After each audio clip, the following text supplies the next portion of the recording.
قالب البطاطا بصدر الدجاج والجبن، فكرة كلش حلوة للتقديم وسهلة وكلش طيبة.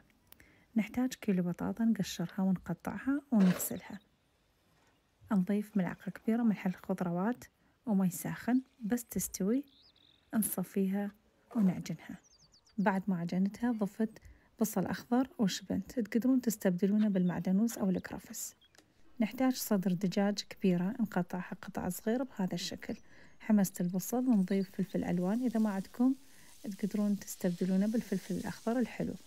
نضيف صدر الدجاج وملح الخضروات، نكور البتيتة بهذا الشكل، نحاول نسويها مثل القوارب أو الصحون. ونضيف صدر الدجاج وجبن موزاريلا، استعملت ماركة بيري أحسن ماركة وطعمها كلش طيب. وندخل الفرن على الرف الأوسط بالمروحة. وهاي النتيجة النهائية، أتمنى تجربوها، متأكدة راح تعجبكم، وعلينا وعليكم بألف عافية.